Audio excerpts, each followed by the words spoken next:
എല്ലാവർക്കും നഫീസ് കിച്ചണിലേക്ക് സ്വാഗതം. ഞാനൊരു ഡിന്നർ റെസിപ്പി ആയിട്ടാണ് വന്നിരിക്കുന്നത്. അതിന് ജീരകശാല റൈസ് 3 കപ്പ് സോക്ക് ചെയ്ത് വെക്കുക. തേങ്ങയുടെ 2 പാലും 1 പാലും എടുത്ത് വെക്കുക. അരക്കുന്നതിന് വേണ്ടിയിട്ടാണ്. 3 മുട്ട, 3 കപ്പ് അരിക്ക് 3 മുട്ട ചേർക്കുക. തേങ്ങയുടെ 2 പാലാണ് നമ്മൾ അരി അരക്കാൻ. എന്നിട്ട് അരച്ചതിന് ശേഷം തേങ്ങയുടെ 1 പാൽ ഇതേപോലെ ചേർത്തിട്ട് നല്ല മിക്സാക്കി കൊടുക്കുക. ആവശ്യത്തിന് ഉപ്പും ചേർത്ത് കൊടുക്കുക. നല്ല ലൂസായിട്ടാണ് അരക്കേണ്ടത്. എത്ര ലൂസാകുന്നോ അത്രയും സോഫ്റ്റ് കിട്ടും. നമ്മളൊരു സ്റ്റീം ചെയ്യുന്ന പാത്രം അടുപ്പിൽ വെച്ചിട്ട് അതിലേക്ക് ഒരു സ്റ്റീലിൻ്റെ എന്തെങ്കിലും പാത്രങ്ങൾ, കിണ്ണോ അല്ല സ്റ്റീൽ തളികയോ മറ്റോ വെച്ച് കൊടുത്തിട്ട് അതിലേക്ക് ഗീ തടവി കൊടുക്കുക. എന്നിട്ട് ഇതേപോലെ നല്ല ലൂസിലാണ് ഉണ്ടാവാൻ. എന്നിട്ട് അതിലേക്ക് ഒഴിച്ചു കൊടുക്കുക ഒരു ലെയർ.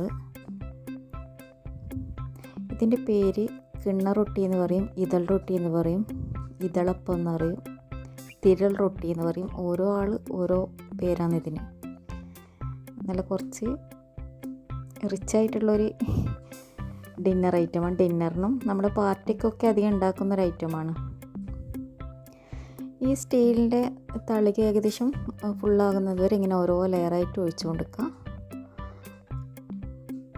ഒരു ലെയർ ഒഴിച്ച് അതിങ്ങനെ കുറച്ച് മൂടി വെച്ചിട്ട് ആറി വരുമ്പോൾ ഗീ പരട്ടി കൊടുത്തിട്ട് അടുത്ത ലെയർ ഒഴിച്ചു കൊടുക്കുക. അങ്ങനെ അവസാനം വരെ ഒഴിച്ചു കൊടുക്കുക.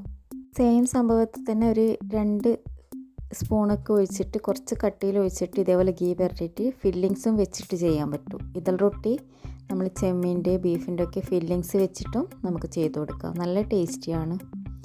ഇതിപ്പോൾ നമ്മൾ ബീഫിൻ്റെ വൈറ്റ് കുറുമയൊക്കെ ചേർത്ത് കൂട്ടിയിട്ട് കഴിക്കാൻ അടിപൊളി ടേസ്റ്റാണ്. എന്തായാലും എല്ലാവരും ഇഷ്ടമായെങ്കിൽ ട്രൈ ചെയ്യുക, മാക്സിമം ഷെയർ ചെയ്യുക.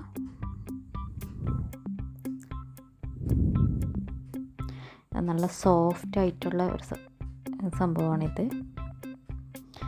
എൻ്റെ ചാനൽ ഇനിയും സബ്സ്ക്രൈബ് ചെയ്യാത്തവരുണ്ടെങ്കിൽ സബ്സ്ക്രൈബ് ചെയ്യുക. നോട്ടിഫിക്കേഷന് വേണ്ടി ബെല്ലൈക്കൺ ഓൺ ചെയ്യുക. ഇൻഷാ അല്ലാഹ് ഇനി നെക്സ്റ്റ് റെസിപ്പിയുമായി കാണാം.